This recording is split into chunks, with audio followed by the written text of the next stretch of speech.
இப்போ வந்து நம்ம 11வது சம் பார்க்க போகிறோம். அதில் என்ன கொடுத்துருக்காங்கன்னா, சிவமணி ஒரு பணிக்கான நேர்காணலில் பங்கேற்கிறார். அந்நிறுவனம் அவருக்கு 2 விதமான வாய்ப்புகளை வழங்குகிறது. வாய்ப்பு ஏ, முதல் மாத ஊதியம் ரூபாய் 20,000 மற்றும் நிச்சயமான 6% ஆண்டு ஊதிய உயர்வு 5 ஆண்டுகளுக்கு அப்படின்னு சொல்லியிருக்காங்க. வைக்கிற வந்து வாய்ப்பு பி வந்து முதல் மாத ஊதியம் ரூபாய் 22,000 மற்றும் நிச்சயமான 3% ஆண்டு ஊதிய உயர்வு 5 வருடங்களுக்கு அப்படின்னு கூட சொல்லியிருக்காங்க. அப்போ வந்து ஏ மற்றும் பி ஆகிய 2 வாய்ப்புகளிலும் அவருடைய 4வது ஆண்டு ஊதியம் எவ்வளவு அப்படின்னு சொல்லி கேட்டிருக்காங்க. இப்போ வந்து நம்ம ஃபஸ்ட்டு வாய்ப்பு ஏக்கு கண்டுபிடிக்க போகிறோம். அதில் என்ன சொல்லியிருக்காங்கன்னா, முதல் மாத ஊதியம் வந்து ரூபாய் 20,000ன்னு சொல்லியிருக்காங்க. அப்போ வந்து முதல் மாத ஊதியம் வந்து 20,000ன்னு நம்ம வந்து எடுத்து எழுதிட்டோம். அடுத்தது வந்து சொல்லியிருக்காங்க நிச்சயமான 6% ஆண்டு ஊதிய உயர்வு அப்படின்னு சொல்லியிருக்காங்க. அப்போ வந்து அவரோட முதலாம் ஆண்டு முடிவில் வந்து அவரோட ஊதியம் வந்து எவ்வளோ உயர்ந்திருக்கும் அப்படிங்கிறத வந்து நம்ம கண்டுபிடிக்க போகிறோம். அதாவது நம்ம மொத்த ஊதியத்தை வந்து நம்ம 100% அப்படின்னு சொல்லி எடுத்துக்கிட்டோன்னா அதில் வந்து 6% வந்து ஒவ்வொரு ஆண்டும் கூட்டுறாங்க அப்படின்னு சொல்லியிருக்காங்க. அப்போ வந்து +6%. ஏன்னா நம்ம மொத்த சம்பளத்தை வந்து 100%ன்னு எடுத்துக்கிறோம். அதில் வந்து 6% கூடுது. அப்போ வந்து 106% வந்து கூடுதா, அதை வந்து நம்ம இப்போ வந்து எடுத்து எழுதிக்கிற போகிறோம். அதாவது முதல் ஆண்டு முடிவில் ஊதியம் எவ்வளவா இருக்கும்னா, அதாவது இந்த 20,000த்தில் வந்து இது ரெண்டையும் கூட நமக்கு வந்து என்ன கிடச்சிச்சின்னா 106% கிடச்சிருக்கா. சதவீதத்தை வந்து நம்ம பை 100ன்னு போட்டுக்கலாமா. இப்போ வந்து 2 ஆண்டு முடிவில் ஊதியம் எவ்வளோ அப்படிங்கிறத வந்து நம்ம கண்டுபிடிக்க போகிறோம். அதாவது அப்போ வந்து ஒவ்வொரு ஆண்டும் 5 ஆண்டுங்களுக்கு வந்து ஒவ்வொரு ஆண்டும் வந்து 6% வந்து அவங்க கூட்டுறாங்களாம். அப்போ வந்து 2வது ஆண்டு முடிவிலையும் வந்து இன்னொரு 6% வந்து கூட்டியிருப்பாங்க. அப்போ வந்து முதல் ஆண்டு முடிவில் அவங்களோட சம்பளம் எவ்வளோன்னா 20,000 இன்ட்டு 106/100. அப்போ வந்து இது கூட வந்து இன்னொரு 106/100 அப்படின்னு நம்ம வந்து போட்டுக்கிறோம். ஏன்னா வந்து நிச்சயமான 6% ஆண்டு ஊதிய உயர்வு 5 ஆண்டுகளுக்கு அப்படின்னு சொல்லி கொடுத்துருக்காங்க. அப்போ வந்து ஒவ்வொரு ஆண்டும் வந்து ஒரு 6% கூட்டுவாங்க. அதாவது போன வருஷம் கொடுத்ததோட ஒரு 6% நம்ம வந்து இப்போ கூட்டி எழுதியிருக்கோம். அப்போ வந்து இதை வந்து நம்ம இப்போ வந்து எடுத்து எழுதிட போகிறோம். ஃபஸ்ட்டு வந்து என்ன கொடுப்பாங்கன்னா 20,000 கொடுப்பாங்க. அடுத்தது வந்து 20,000 இன்ட்டு 106/100. அதுக்கடுத்தது வந்து 20,000 இன்ட்டு இப்போ வந்து இதில் வந்து 2 106/100 இருக்கா. அப்போ வந்து நம்ம 106/100 த ஹோல் ஸ்கொயர்னு நம்ம போட்டுக்கலாமா. இந்த மாதிரி 5 வருஷம் போயிட்டே இருக்கும் அப்படின்னு சொல்லியிருக்காங்க. அப்போ வந்து இது வந்து ஒரு பெருக்குத்தொடர் வரிசையில் இருக்கா. பெருக்குத்தொடர் வரிசையில் என்னாவது உறுப்பை கண்டுபிடிக்கிறதுக்கு என்ன ஃபார்முலானா TN = A r⁻n-1. இதில் வந்து ஏ மற்றும் பி ஆகிய 2 வாய்ப்புகளிலும் அவருடைய 4வது வருட ஊதியம் எவ்வளவு அப்படி சொல்லி கேட்டிருக்காங்க. அப்போ வந்து n = 4. இப்போ வந்து அதுக்கப்புறம் என்னெல்லாம் நமக்கு தேவை, ஏ அப்படிங்கிறது வந்து முதல் உறுப்பு. இதில் வந்து எது முதல் உறுப்பு 20,000, அதை வந்து நம்ம முதல் உறுப்பாக எடுத்து எழுதிக்கிட்டோம். அடுத்தது வந்து ஆர் அப்படிங்கிறது வந்து பொது விகிதம். இது வந்து 2வது உறுப்பாக முதல் உறுப்பால் வகுக்கும்போது கிடைக்கிற ஆன்சர். அப்போ வந்து இந்த 20,000 இன்ட்டு 106/100 வந்து இந்த 20,000ஆல் நம்ம வந்து வகுக்க போகிறோம். அப்போ வந்து இந்த 20,000ம் இந்த 20,000ம் கேன்சல் ஆயிருமா. அப்போ வந்து மிச்சம் நமக்கு எவ்வளோ இருக்கும்னா 106/100ன்னு இருக்கும். அப்போ வந்து r = 106/100ங்கிறத நம்ம வந்து கண்டுபிடிச்சிட்டோம். இப்போ நம்ம கண்டுபிடிச்ச எல்லா வேல்யூவும் இதில் சப்ஜெக்ட் பண்ண போகிறோம். இந்த n இருக்கிற இடத்துல வந்து நம்ம 4 போட்டுக்கிட்டோம். ஈக்குவல்ட்டு இந்த ஏ இருக்கிற இடத்துல வந்து இந்த 20,000 போட்டுக்கிறோம். இன்ட்டு இந்த r இருக்கிற இடத்துல வந்து 106/100 போட்டுக்கிறோம். இந்த n இருக்கிற இடத்துலையும் வந்து இந்த 4 போட்டுக்கிறோம். இந்த -1 இருக்கிற இடத்துல -1 போட்டுக்கிறோம். அப்போ வந்து அடுத்த ஸ்டெப்பில் நம்ம என்ன பண்ணுவோம்னா இந்த 20,000 அப்படியே இருக்கும். இன்ட்டு 106/100. இந்த 4லேருந்து 1 கழிச்சா நமக்கு வந்து 3ன்னு கிடச்சிரும். அடுத்தது வந்து இது ரெண்டும் வந்து 2வது வைப்பாடில் கேன்சல் பண்ணலாமா. அப்போ வந்து i2 10, மிச்சம் இந்த 0 அப்படியே போட்டுக்கிட்டோம். இங்கே மேலேயும் வந்து i2 10, அதுக்கப்புறம் 6ல் எத்தனை வாட்டி 2 இருக்கும், 2 6. அப்போ வந்து நமக்கு என்ன கிடைக்கும்னா 20,000 இன்ட்டு 53/50 இந்த பவரில் வந்து ஹோல் பவர் க்யூப்னு இருக்கும். அடுத்த ஸ்டெப்பில் என்ன பண்ண போகிறோம்னா இந்த 20,000 அப்படியே இருக்கும். இன்ட்டு இந்த 53/50 வந்து க்யூப்னு போட்டிருக்கோமா. அப்போ வந்து 3 வாட்டி எழுதிக்கிடணும். 53/50 இன்ட்டு 53/50 இன்ட்டு 53/50. இப்போ வந்து நம்ம இதை வந்து அடி கொடுக்க போகிறோம். இந்த 0வும் கேன்சல் ஆயிரும். இந்த 0வும் கேன்சல் ஆயிரும். இந்த 0வும் கேன்சல் ஆயிரும். இப்போ வந்து இந்த 20 இந்த 5ஐயும் வந்து நம்ம 5வது வைப்பாடில் கேன்சல் பண்ணலாம். அப்போ வந்து 1 5 5 4 5 20. அப்போ மேலே என்ன இருக்குன்னா 4 இன்ட்டு 53 இன்ட்டு 53 இன்ட்டு 53 இருக்குது. இது எல்லாத்தையும் நமக்கு வந்து பெருக்குனா என்ன ஆன்சர் கிடைக்கும்னா 5,95,500 508 அப்படின்னு கிடைக்கும். கீழே என்ன இருக்குன்னா இந்த 5 இருக்குது, இங்கேயும் ஒரு 5 இருக்குது. அப்போ வந்து 5 25 ஆயிடும். அப்போ வந்து இந்த 5,95,508 வந்து 25ஆல் நம்ம வந்து வகுக்க போகிறோம். 5,95,508 இந்த 25 வெளியே போட்டுக்கிறோம். இப்போ வந்து இந்த 59 வந்து 25 வந்து 2 வாட்டி இருக்கா. அப்போ வந்து 2 25 50 ஆயிரும். அடுத்தது வந்து 59லேருந்து 50 கழிச்சா நமக்கு வந்து 9 கிடைக்கும். அடுத்தது வந்து இந்த 5 கீழே இறக்குறோம். அப்போ வந்து 3 வாட்டி இருக்கும். 3 25 வந்து 75 ஆயிரும். அப்போ வந்து 95லேருந்து 75 கேன்சல் பண்ணால் நமக்கு வந்து மிச்சம் 20 கிடைக்கும். அடுத்தது வந்து இந்த 5 கீழே இறக்குறோம். இறக்குனா வந்து 205 ஆயிருமா. இப்போ வந்து 205ல் வந்து எத்தனை வாட்டி 25 இருக்குன்னு அப்படிங்கிறத நம்ம இப்போ வந்து பார்க்க போகிறோம். அப்போ வந்து 8 வாட்டி இருக்குது. 8 25 வந்து 200. அப்போ வந்து 205லேருந்து 200 கழிச்சா நமக்கு வந்து மிச்சம் 5 கிடைக்குமா. அடுத்தது வந்து அடுத்த 0வை கீழே இருக்கிறோம். கீழே இருக்குன்னா வந்து 50 ஆயிருமா. 50ல் எத்தனை வாட்டி 25 இருக்குது அப்படிங்கிறத பார்க்க போகிறோம். 2 வாட்டி இருக்குது. 2 25 50. இப்போ வந்து 50 கேன்சல் கழிச்சா நமக்கு வந்து 0 கிடச்சிரும். அடுத்தது வந்து இந்த 8 இறக்க போகிறோம். இந்த 8ல் வந்து இந்த 25 இல்லை. அப்போ வந்து நம்ம 0 போட்டுக்கிடுவோம். அதுக்கிற வந்து புள்ளி வச்சு நம்ம கீழே 0 சேர்க்கலாமா. அப்போ வந்து கீழே 80 ஆயிருமா. அப்போ வந்து 80ல் 25 இத்தனை வாட்டி இருக்குது, 3 வாட்டி இருக்குது. 3 25 வந்து 75.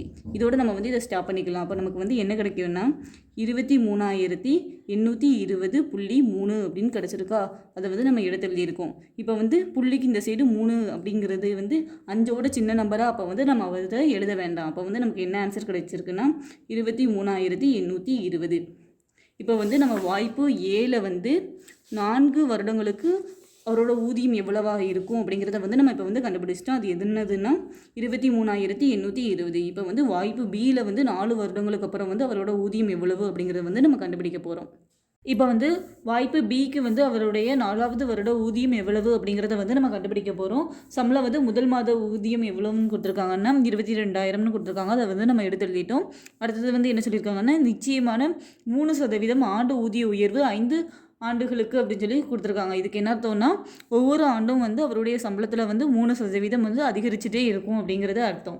அப்போ வந்து முதல் ஆண்டு முடிவில் அவரோட ஊதியம் எவ்வளோ இருக்குது அப்படிங்கிறத நம்ம வந்து கண்டுபிடிக்க போகிறோம்.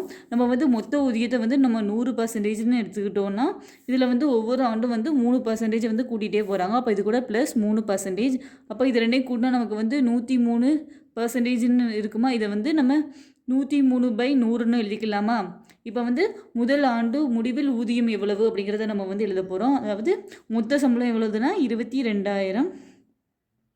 இதில் வந்து இன்ட்டு 103/100 அப்படின்னு நம்ம எழுதிக்கிடுவோம்.